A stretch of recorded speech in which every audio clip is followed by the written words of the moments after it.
السلام علیکم عزیز طلباء و طالبات، گزشتہ لیکچر میں ہم نے ادب کی تعریف پر روشنی ڈالی، اس کے معنی و مفہوم کو سمجھا، ادب کی اہمیت اور اس کا انسانی زندگی میں کیا مقام ہے، انسانی زندگی میں ادب کیوں ضروری ہے، اس کو سمجھنے کی ہم نے کوشش کی۔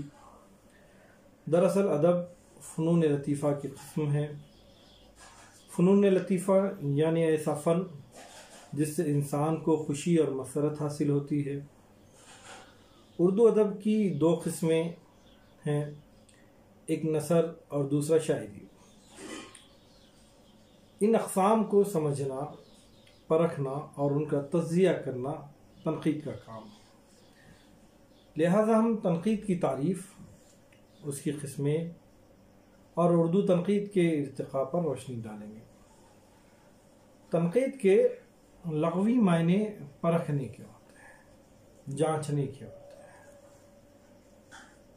کھرے اور کھوٹے کی پرکھ کا نام تنقید ہے، جبکہ اصطلاحی معنوں میں تنقید اس تجزیاتی عمل کا نام ہے جس کے تحت کسی فن پارے کی تشریح و توضیح کرنے کے علاوہ اس کی قدر و قیمت متعین کی جاتی ہے۔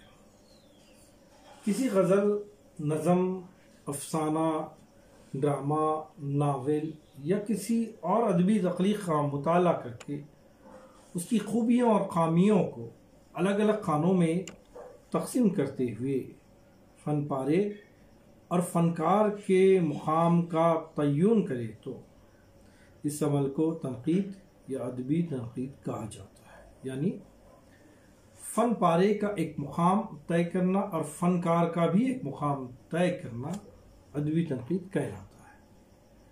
اگر سادہ زبان میں ہم اس بات کو کہیں تو یوں کہہ سکتے ہیں کہ کھرے اور کھوٹے کو الگ الگ کرنے کا نام تنقید ہے۔ یعنی دودھ کا دودھ، پانی کا پانی الگ کرنے کا کام تنقید کرتی ہے۔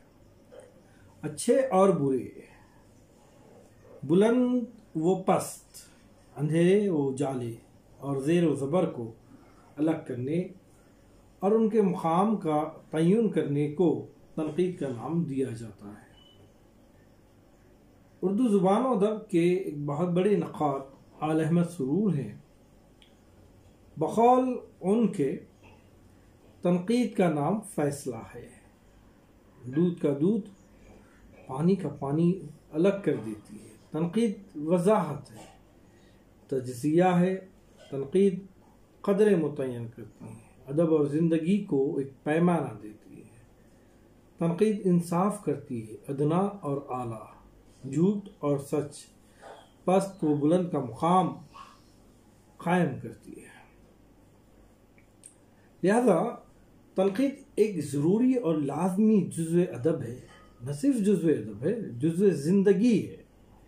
زندگی کے ہر شعبے میں تنقید اپنا رول ادا کرتی ہے۔ اسی طرح ادب میں بھی تنقید اپنا رول ادا کرتی ہے۔ کسی بھی ادبی فن پارے کو مواد اور حیت دونوں پہلوؤں سے جانچنا اور کھرے کھوٹے کی تمیز کرنا تنقید کا کام کہلاتا ہے۔ ادب میں جو تجزیہ کیا جاتا ہے یا جو جذبہ و خیال پیش کیا جاتا ہے وہ کس مرتبے کا ہے؟ معمولی اور فرسودہ ہے یا اس میں تازگی اور فکر انگیزی کے جوہر بھی ہیں؟ فنکار اپنے فن کو دلچسپ انداز میں پیش کرتا ہے جس کے لیے اسے فن پر عبور حاصل کرنا ہوتا ہے اور متعدد وسائل سے بھی کام لینا پڑتا ہے۔ اگر وہ اس فن کو کما حق ادا نہ کر سکا تو فن پارے کی دلچسپی اور جاذبیت دونوں بھی جاتی رہے گی اور وہ بے اثر ہو کر رہ جائے گی۔ مصور تصویروں سے اور ادیب و شاعر الفاظ کے ذریعے اپنے جذبات و احساسات کی ترجمانی کرتے ہیں۔ مصور و ادیب، چاہے وہ تصویر ہو یا شاعر کے الفاظ ہو، اس میں ان کے جذبات، ان کے خیالات، ان کی فکر پوشیدہ ہوتی ہے۔ اس کا تجزیہ کرنا، اس کے بارے میں ایک رائے قائم کرنا تنقید کرتی ہے، لیکن یہ خیال نہیں کرنا چاہیے کہ یہ کوئی لفظی کھیل ہے، بلکہ حقیقت یہ ہے کہ تنقید کی بنیاد انہی پر استوار ہے۔ تنقید کا دوسرا کام یہ ہے کہ وہ مختلف زاویوں سے فن پارے کو چیک کرے کہ کیا یہ ادب واقعی ادب ہے۔ اس کے لیے ضروری ہے کہ فنکار کے کس قدر تاثرات اور احساسات اس کے ادب پر پڑے ہیں۔ اس دریافت سے فن کے ساتھ فنکار بھی مطالعے میں آ جائے گا، یعنی تنقید فن اور فنکار دونوں کا مطالعہ کرنے کا نام ہے۔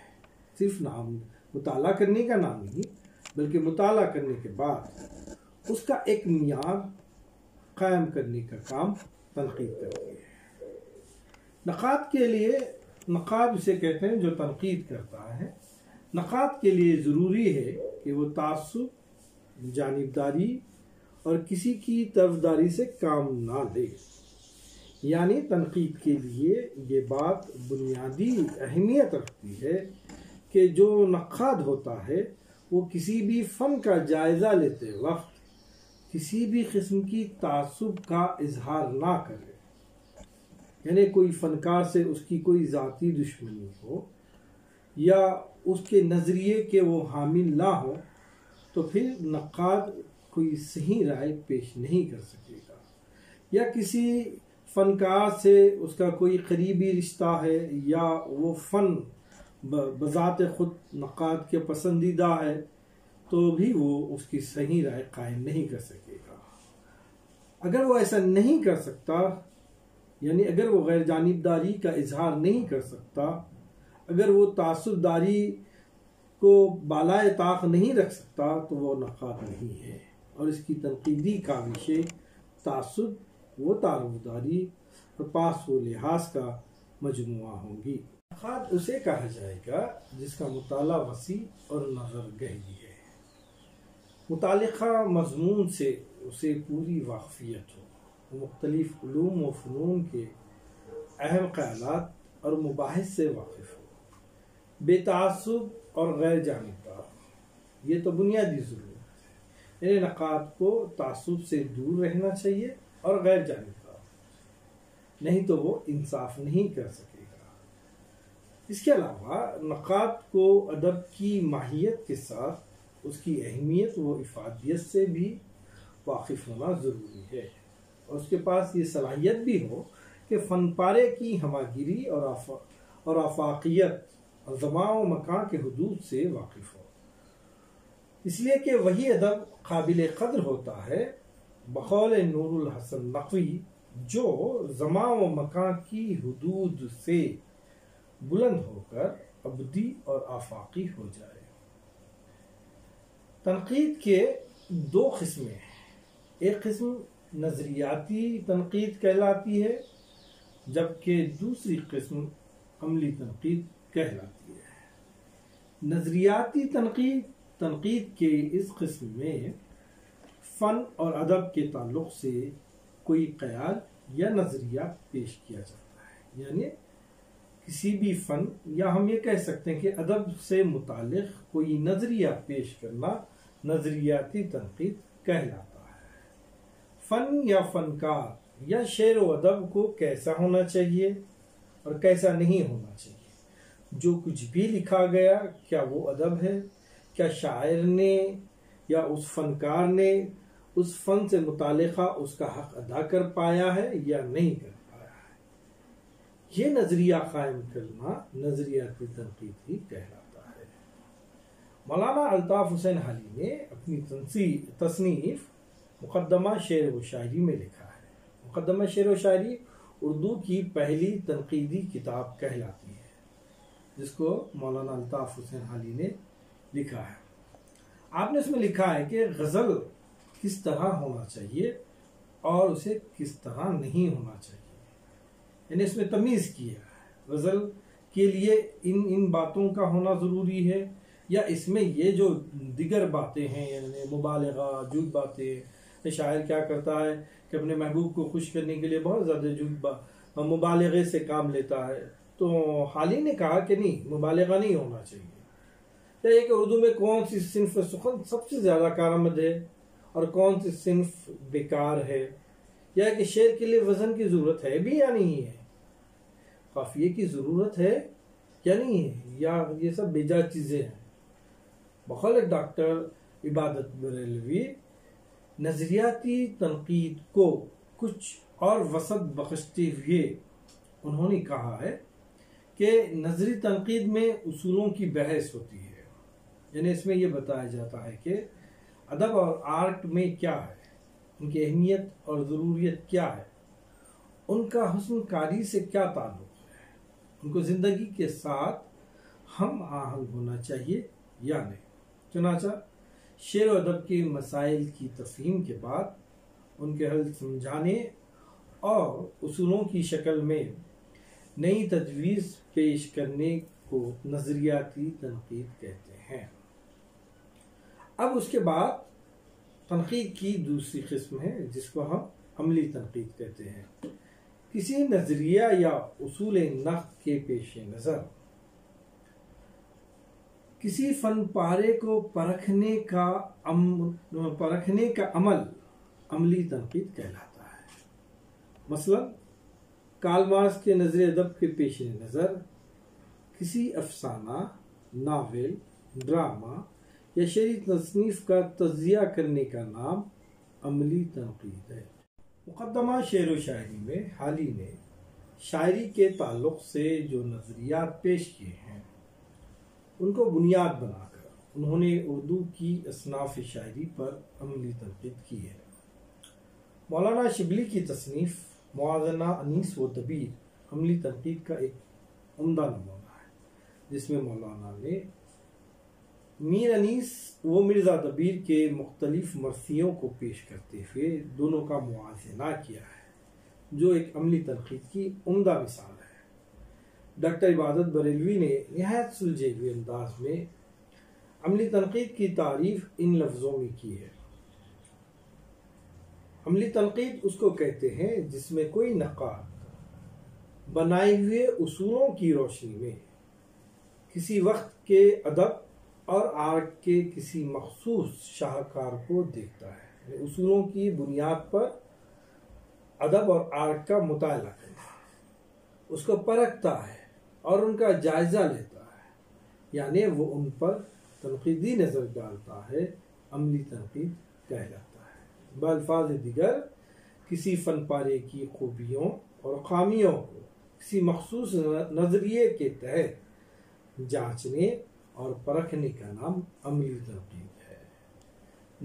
بغیر مخصوص نظریے کے ہم عملی تنقید نہیں کر سکتے۔ عملی تنقید میں بنیادی ضرورت یہ ہوتی ہے کہ پہلے ایک نظریہ قائم کیا جائے، پہلے کچھ اصولوں کو مرتب کیا جائے، ان اصولوں کی بنیاد پر ادب یا فن پارے کا جائزہ لیا جائے، یہی عملی تنقید کہلاتا ہے۔ اب ہم نے دیکھا کہ تنقید کے دو قسمیں ہیں۔ اب اس کے بعد ہم تنقید کی افادیت پر آتے ہیں، اس کے فائدے پر آتے ہیں۔ تنقید کی افادیت گونا گو ہے۔ زندگی اور ادب کا شاید ہی کوئی ایسا شعبہ ہوگا جو تنقید کی افادیت سے مستفیض نہ ہوگا۔ بغیر تنقید کے کسی بھی شعبے میں شاید انسان کامیابی حاصل نہیں کر سکتا۔ تنقید ہر قدم پر زندگی اور ادب کی رہنمائی کرتی ہے۔ تنقید ایک ایسا لازمی عنصر ہے جس کے بغیر زندگی میں انسان کامیابی حاصل نہیں کر سکتا۔ دوسرا فائدہ یہ ہے کہ کھوٹے یعنی خراب اور فائدہ بخش چیزوں میں ہم امتیاز کر سکتے ہیں۔ تنقید اصل میں پرکھ کا نام ہے جو کھرا اور کھوٹے میں امتیاز کرتی ہے۔ اس سے یہ فائدہ پہنچتا ہے کہ کھری چیز کو، حقیقی چیز کو، اصل چیز کو اس کا مقام حاصل ہوتا ہے، اور جو خراب چیز ہے اس کو اس کی حیثیت دکھا دی جاتی ہے یا اس کو ادب سے نکال دیا جاتا ہے۔ دور ماضی میں ایسا تھا کہ بہت سارے ایسے ادیب و شعراء تھے جنہوں نے بہت کچھ لکھا، لیکن جب اس کو تنقید کے اصولوں پر پرکھا گیا تب پتہ چلا کہ یہ ادب نہیں ہے، جس کی وجہ سے ادب کو ہم نکھارنے میں، سنوارنے میں کافی مدد حاصل ہوئی۔ ادب میں کھوٹے پن کے رواج کو ہم نے تنقید کی ہی وجہ سے ختم کیا اور اسے صحت مند بنا سکے ہیں۔ اب اور اس کا ایک فائدہ یہ بھی ہے کہ تنقید زندگی اور ادب کو سمجھاتی ہے۔ تنقید کا براہ راست تعلق زندگی اور ادب دونوں سے بھی ہے۔ ادب میں بھی تنقید لازمی ہے اور انسانی زندگی میں بھی تنقید لازمی ہے۔ چنانچہ زندگی اور ادب کے متعلق جتنی بھی باتیں ہیں، تنقید انہیں سمجھنے میں مدد دیتی ہے۔ تنقید فلسفے جمال کو بھی سمجھنے میں مدد دیتی ہے۔ زندگی اور ادب کے عام جمالیاتی پہلوؤں کی افہام و تفہیم میں تنقید اہم رول ادا کرتی ہے۔ احساس جمال کے بغیر زندگی اور ادب دونوں بدصورتی کا شکار ہو جاتے ہیں۔ اس کے علاوہ تنقید افراط و تفریط سے بھی بچاتی ہے۔ افراط سے مراد اضافہ، تفریط سے مراد کمی۔ ادب میں بہت سارے بیجا چیزیں داخل ہو گئی تھی۔ صحت مند ادب کی بہت ضرورت تھی۔ صحت مند تنقید سے ہی صحت مند ادب بنایا جا سکتا تھا۔ لہذا صحت مند تنقید ادب کو افراط و تفریط سے بچانے کا بنیادی کام کرتی ہے۔ اس کے علاوہ وہ ادب کی حدیں بھی مقرر کرتی ہے۔ مبالغے کی حد، تخیل کی حد، الفاظ کی حد، جذبات کی حد اور جوش و اظہار کی حد وغیرہ۔ حدوں کی تعین کی وجہ سے ادب افراط و تفریط کا شکار ہونے سے بچ جاتا ہے اور وہ ایک اعتدال پر قائم رہتا ہے۔ تنقید نہ صرف افراط و تفریط سے بچاتی ہے بلکہ وہ ادب کو اس کا صحیح مقام بھی دلاتی ہے۔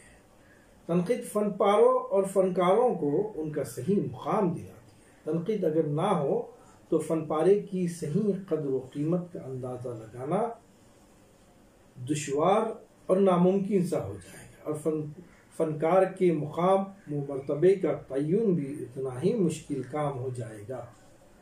اس کی وجہ سے ادب ناانصافی کا شکار ہو جائے گا، جس کے نتیجے میں اعلیٰ ادبی اقدار معدوم ہوتے جائیں گے۔ تنقید کا اور ایک اہم فائدہ یہ بھی ہے کہ وہ ادب کی رہنمائی کرتی ہے، اسے موزونیت اور قرینہ دیتی ہے۔ عالم سرور لکھتے ہیں کہ تنقید کے بغیر ادب ایک ایسا جنگل ہے جس میں پیداوار کی کثرت ہے، موزونیت اور قرینے کا پتہ نہیں ہے۔ تنقید کے بغیر ادب کی اہمیت، ادب کی افادیت اور ادب کی میں حقیقت کیا ہے، کیا وہ ادب ہے یا نہیں ہے، اس کا اندازہ قائم کرنا مشکل ہو جاتا ہے۔ بالفاظ دیگر تنقید بکھری ہوئی چیزوں کو خوشنمائی عطا کرتی ہے۔ میتھیو آرنلڈ نے ادب کو تنقید حیات کہا ہے، یعنی ہم ادب کو پڑھتے ہوئے زندگی کو پڑھ لیتے ہیں اور ادب پر تنقید کرتے ہوئے زندگی پر تنقید کرتے ہیں۔ اس طرح تنقید ادب اور زندگی دونوں کو بیک وقت صحت مند اور خوشگوار فضا بخشتی ہے۔ تنقید کی افادیت کے بعد ہم تنقید کی اہمیت پر روشنی ڈالیں گے۔ دراصل تنقید کی افادیت ہی تنقید کی اہمیت ہے۔ جب کوئی چیز فائدہ مند ہے تو وہ اہمیت بھی اختیار کر جاتی ہے۔ اس لحاظ سے تنقید کی اہمیت بخوبی واضح ہو جاتی ہے۔ تنقید ہماری زندگی کے لیے ناگزیر ہے۔ ٹی ایس ایلیٹ کا قول ہے کہ تنقید ہماری زندگی کے لیے اتنی ہی ناگزیر ہے جتنی سانس۔ دوسرے لفظوں میں زندہ رہنے کے لیے تنقیدی شعور کا ہونا لازمی ہے، کیونکہ تنقید ہی ہے جو زندگی کے صحیح اور غلط راستوں کے فرق کرنے میں انسان کی مدد کرتی ہے۔ انسان جو کچھ بھی کام کرتا ہے اس پر جب تک وہ تنقیدی نگاہ نہیں ڈال لیتا تب تک وہ آگے بڑھ نہیں سکتا۔ تنقید وہی کام کرتی ہے جو ایک ڈاکٹر کرتا ہے۔ ریچرڈس کا خیال ہے کہ جو کام ایک ڈاکٹر جسم کے لیے کرتا ہے، تنقید وہی کام ادب کے لیے کرتی ہے۔ وہ ذہنی صحت کا معیار قائم رکھتی ہے۔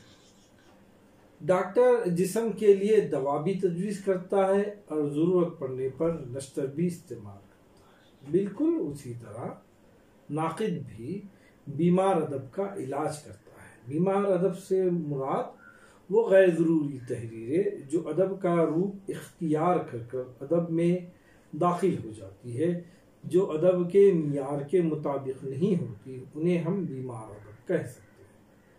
لہٰذا ایسے حصوں کو یعنی بیمار ادب کو ادب سے الگ کرنے کا کام ناقد کرتا ہے۔ وہ اس کو کانٹ کر چھانٹ کر جو ہے بالکل اس کو ادب سے الگ کر دیتا ہے۔ اس لحاظ سے تنقید کی اہمیت اپنی جگہ مسلم ہے۔ تنقید ادب کا ذوق پیدا کرتی ہے۔ تنقید کی اہمیت اس لیے بھی ہے کہ وہ عوام و خواص میں ادب کا ستھرا ہوا ذوق پیدا کرتی ہے۔ ڈاکٹر عبادت بریلوی لکھتے ہیں، تنقید کا ایک بڑا کام ایک ادبی اور فنی فضا پیدا کر کے عوام کے ذوق میں نکھار پیدا کرنا ہے، اور ان کے معیار فن و ادب کو بلند کرنا بھی ہے۔ ظاہر ہے جو فن شعر و ادب کو ایک معیار عطا کرتا ہے، اس کی اہمیت سے کسے انکار ہو سکتا ہے؟ نہ صرف تنقید معلومات ہی فراہم کرتی ہے بلکہ اس کے علاوہ بہت کچھ کرتی ہے۔ عمدہ تنقید کی اہمیت اس لیے ہے کہ وہ بیک وقت کئی کام کرتی ہے، کئی طرح کی معلومات فراہم کرتی ہے۔ آل احمد سرور لکھتے ہیں، اچھی تنقید معلومات ہی فراہم نہیں کرتی بلکہ وہ سب کام کرتی ہے جو ایک مورخ، ماہر نفسیات، ایک شاعر اور ایک پیغمبر کرتا ہے۔ تنقید کے بغیر تخلیق وجود میں نہیں آ سکتی۔ جیسے ایک مصور ہوتا ہے، تصویر اتارتا ہے، بارہا اس تصویر کا وہ جائزہ لیتا ہے، تصویر اتارتا ہے، پیچھے آتا ہے، دیکھتا ہے، پھر اس کمی و بیشی کو وہ پوری کرتا ہے۔ اس کا بار بار پیچھے آنا اور تصویر پر بار بار نگاہ ڈالنا یقیناً یہ تنقیدی نگاہی کہلاتا ہے۔ جیسے سنگ تراش ہوتا ہے، جب وہ مورتی کو تراشتا ہے تو اس پر بھی وہ کئی زاویوں سے نظر ڈالتا ہے، اس کو دیکھتا ہے، تب کہیں جا کر وہ تخلیق وجود میں آتی ہے۔ شاعر اپنے شعر کو کئی مرتبہ پڑھتا ہے، کئی مرتبہ غور و فکر کرتا ہے، کئی مرتبہ قافیے اور ردیف میں تبدیلی کرتا ہے، تب کہیں جا کر وہ تخلیق میں آتی ہے۔ پروفیسر نجم الہدا کا کہنا ہے کہ مفکرین اور ناقدین کی اکثریت اس بات پر متفق ہے کہ اعلیٰ تخلیق بغیر تنقیدی شعور کے ممکن نہیں ہے۔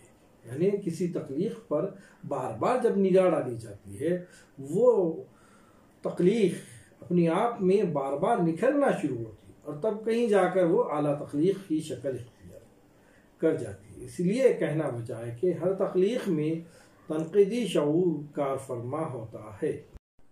آل احمد سرور نے حتمی طور پر یہ رائے دی ہے کہ بڑے تخلیقی کارنامے بغیر ایک اچھے تنقیدی شعور کے وجود میں نہیں آ سکتے۔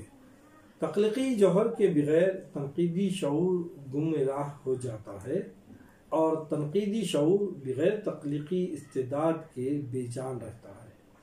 اس خیال کو ایس ایلیٹ نے اپنے انداز میں یوں کہا ہے، جب ایک تخلیقی ذہن دوسرے سے بہتر ہوتا ہے تو اکثر اس کی وجہ یہ ہوتی ہے کہ جو بہتر ہوتا ہے وہ تنقیدی صلاحیت رکھتا ہے۔ یعنی بہتر ذہن کے لیے تنقیدی شعور کا ہونا بھی بے انتہا ضروری ہوتا ہے۔ کوئی فنکار جب کسی چیز کو تخلیق کرتا ہے تو وہ تخلیق کرنے سے پہلے اور بعد میں کئی زاویوں سے اس پر نظر ڈالتا ہے اور اسے خوب تر بنانے کی کوشش کرتا ہے۔ اگر تنقید نہ ہو تو کوئی عمدہ فن پارہ تخلیق ہو ہی نہیں سکتا۔ تنقید بذات خود تخلیق کا درجہ رکھتی ہے۔ تنقید کی اہمیت اس لیے بھی ہے کہ تنقید بذات خود اپنے آپ میں ایک تخلیق کا درجہ رکھتی ہے۔ ڈاکٹر عبادت بریلوی لکھتے ہیں کہ تنقید بذات خود بھی اہم ہے، اس کی خود اپنی ایک تخلیقی حیثیت ہے، وہ خود ایک فن ہے، اور فن جس طرح اہمیت کا حامل ہوتا ہے تنقید بھی اہمیت رکھتی ہے۔ ادب کی طرح انداز بیان اور طرز ادا کو تنقید میں بھی زیادہ سے زیادہ دلچسپ بنایا جا سکتا ہے، اور اس میں بھی جمالیاتی خوبیاں پیدا کی جا سکتی ہے۔ اس کی اہمیت سے انکار ممکن نہیں، کیونکہ بہرحال وہ بھی ادب ہی ہے۔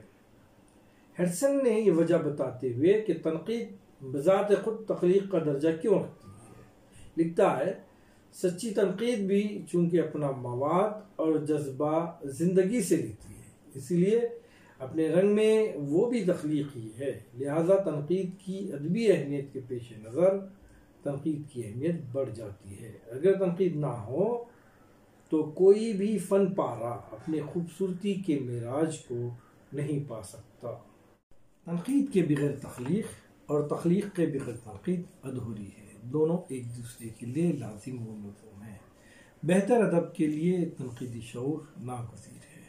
آج کے لیے اتنا ہی کافی ہے، اس کے بعد کے لیکچر میں ہم اردو تنقید کے ارتقاء پر روشنی ڈالیں گے انشاءاللہ۔ اللہ حافظ۔